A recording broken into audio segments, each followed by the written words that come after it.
Welcome to the Near Memo, a weekly conversation about search, social, and commerce. What happened, why it matters, and the implications for local. So for our third and final item today, I'm going to share some data that Neil Polachek and I developed as part of a program that we're doing separately, which is about the impact of artificial intelligence on SaaS and the local market. And these particular data points that we're going to talk about are not about AI. They're about just small business and general local marketing.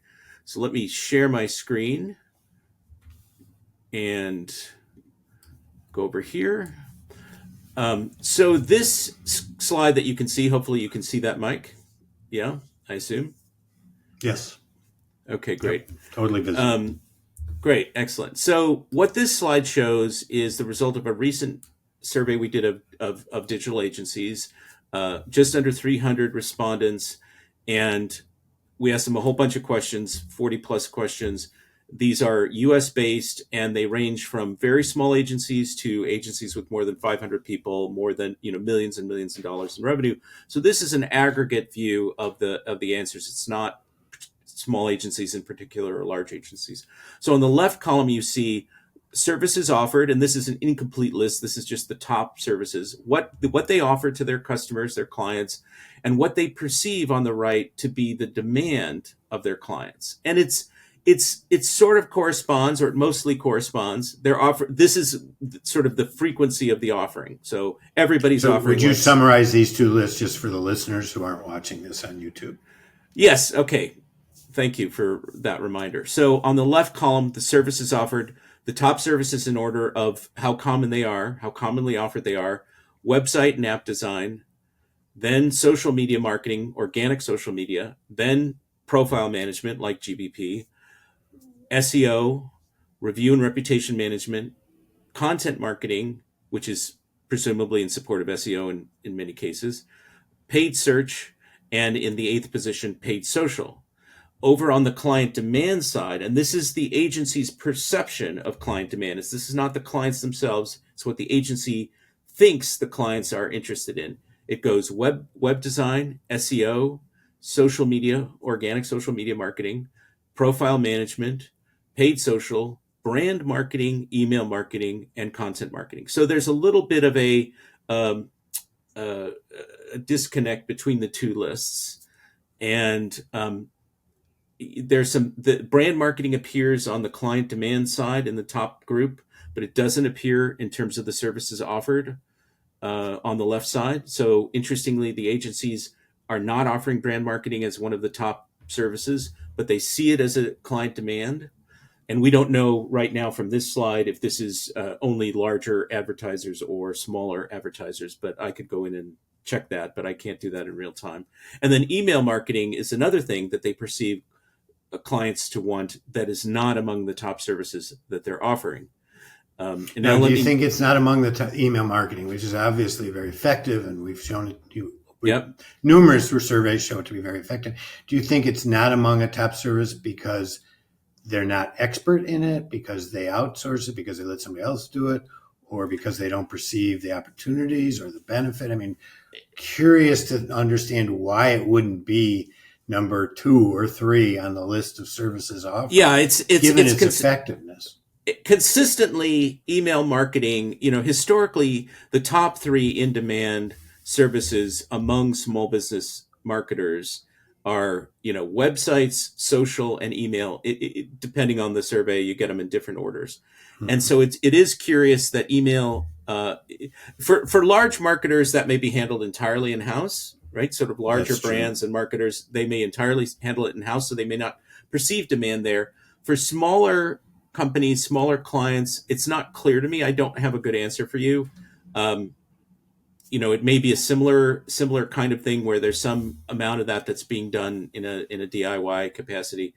But it's interesting that it's a perceived demand and it's not among the top services offered. Right.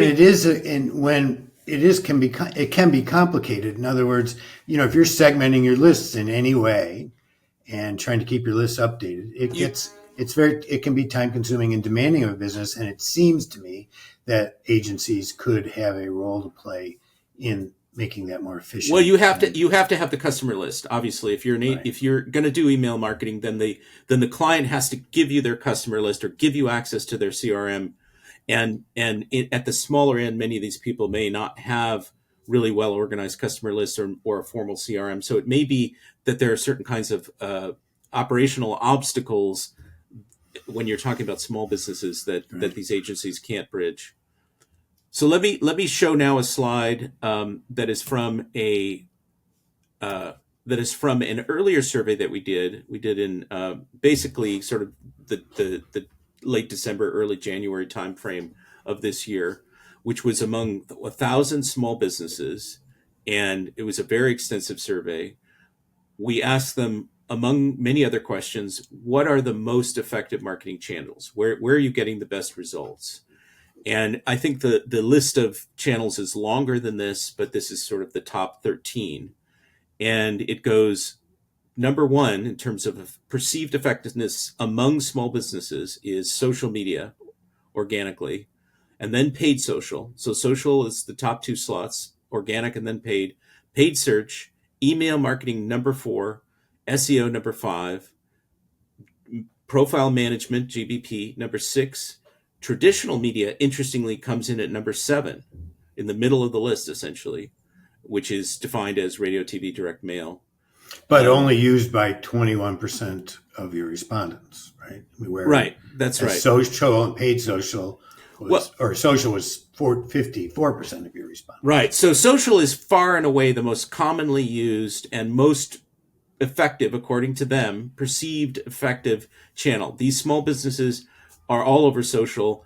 SEO is way down. So, for example, 54% are using organic social and only 27% are using SEO, and only 23 or 24%, if you round up, are managing Google business profiles. I mean, I did a bunch of follow-up interviews with individual business owners after this survey. We interviewed a whole bunch of these people on video, and what was really striking to me is how few of them were really paying attention to their business profiles. I mean, this is anecdotal, but this data, 1,000 small businesses, seem to confirm that only a quarter of the audience is really actively managing their own business profiles on Google, notwithstanding the fact that many of these business owners use Google on a daily basis as a research tool or as a way to find information. So there's a big disconnect between the way these business owners are using Google as consumers or as individuals, and how they're thinking about Google and business profiles as a marketer. It's very sort of mysterious and maybe it goes to their lack of understanding of how it works, but it's quite mysterious.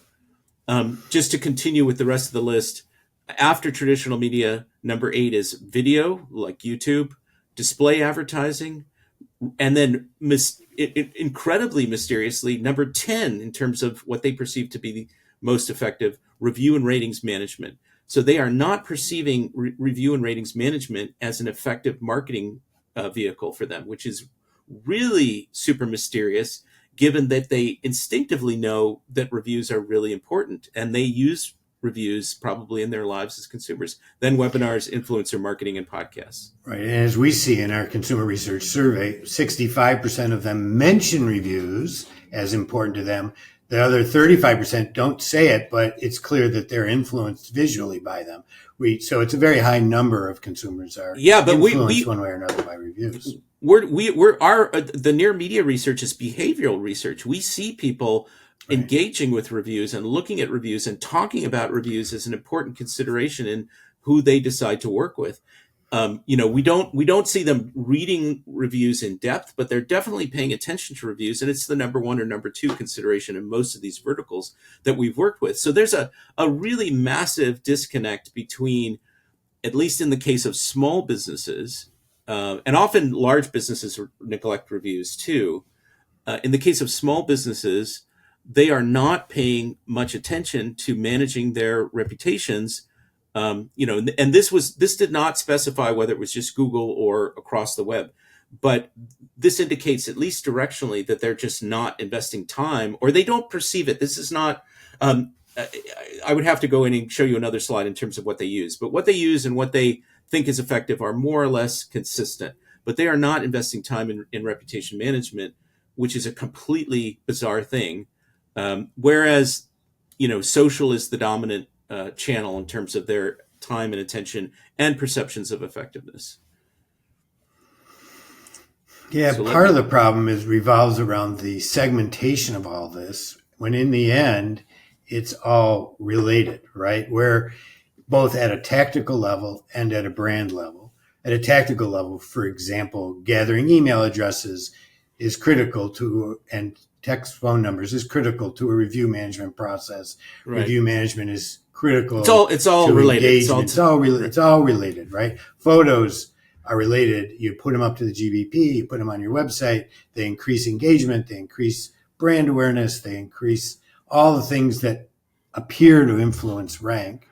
And yet, part of the problem is, as an industry, we sort of separate all these things rather than integrate them into an effective pitch that says it's all related. We need to tie it all together to achieve maximum results across social, search, and your web. And we need to then extract clients from social, search, and the web and put you in direct relationship with them over time, so that if search, social, or the web ever change, you still have yeah. access to a client base, right? I mean, that's part of the problem, is that this lack of integral sort of approach to marketing.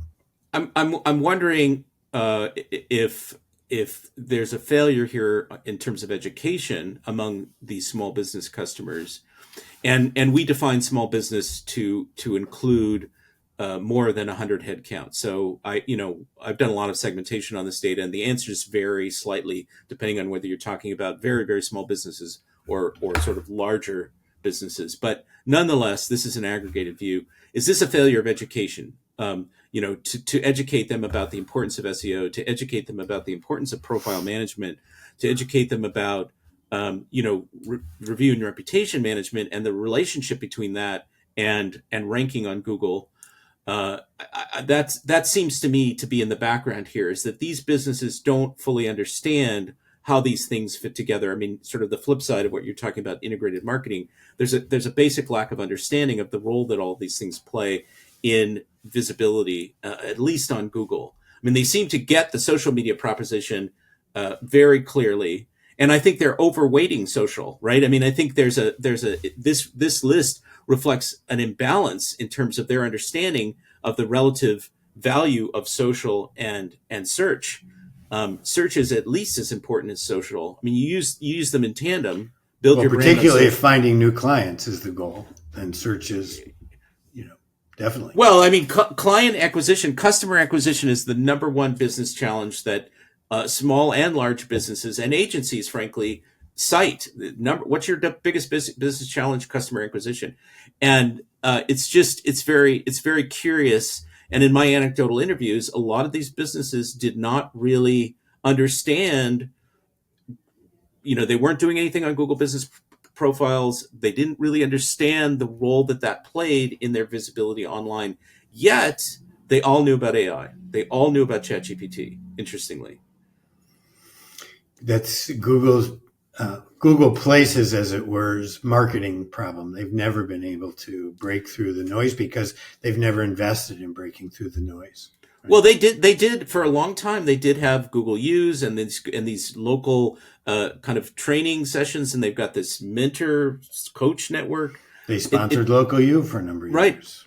Yeah, and you got all of the. I mean, you and me to a degree, and all of the people in local SEO are out there advocating on behalf of these practices, and yet there's still this big knowledge gap or gap in understanding between what best practices and what these people see as important. This is really what this is not a list of what actually performs, because it's based on perception. This is what people think is important. Really, that's what this really represents. And so they don't see ratings and reviews as important as they are. They don't see SEO. SEO is higher, but I suspect that is not local SEO. That's just sort of general website SEO. I don't know that And because that's we still didn't only in follow- 27% of the respondents, which is right. very, very And and these are local businesses. These are mostly local businesses that do most of their business. Some of them are doing online. There's a portion of these businesses that are doing online, e-commerce, but most of them have some sort of local presence. And the fact that only 24% of them are managing their profiles or see that as an effective. I mean, it may be slightly higher in terms of actual adoption, management, but only 24% of them see this as an effective thing, given the visibility of the local pack, is very strange. It could also speak to a failure of analytics. Analytics Yes. are too complicated, do not provide direct answers to the question of where did this customer come from? How many did I get from each channel? The kinds of, how many conversions did I get? Where did they come from? Those questions are extremely difficult to answer with current analytics suite to a large extent. So it could be And a a lot of problem with people that aren't- as well. Certainly, it's a holistic problem. I mean, it's an education Right. problem. It's an ROI perception problem, which goes to analytics, and a lot of people aren't even looking at analytics. They sort of use instinct or intuition to assess and that some of that is reflected here. What do I think is working, and that is based on some sense or intuition about where the traffic is coming from, and in many cases they don't really know. Or if they're using multiple channels, they can't parse those apart, right? I mean, we know from consumer research that people, there are multiple touch points. And this is what's behind a lot of the discussion about brand building now as part of SEO, is you want to build your brand off of Google so that people will search directly for you. And it's a process of multiple exposures that helps build a brand on different channels. That's one aspect of brand building.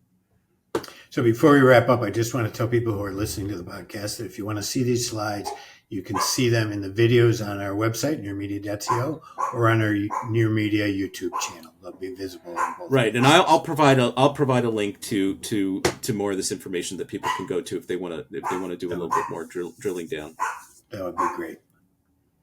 Okay, all right. Your dog thinks it's time to end. Oh, you hear my dog in the background? Yeah, she's saying you've run a little over today. You might want to wrap up. I can understand in dog speak what that means. All right. Well, so thank you everybody for listening. As always, tell your friends about this. Tune in next time. We're going to be bringing back some, hopefully Joy Hawkins and Darren Shaw to talk about AI and how they're using AI and what they're seeing, because agencies have been on the forefront of AI adoption, and it's being widely deployed and widely used internally and for client-facing work. So we'll have them back, and we'll have some other guests as well, which are always popular. So keep listening, and thanks for your loyalty.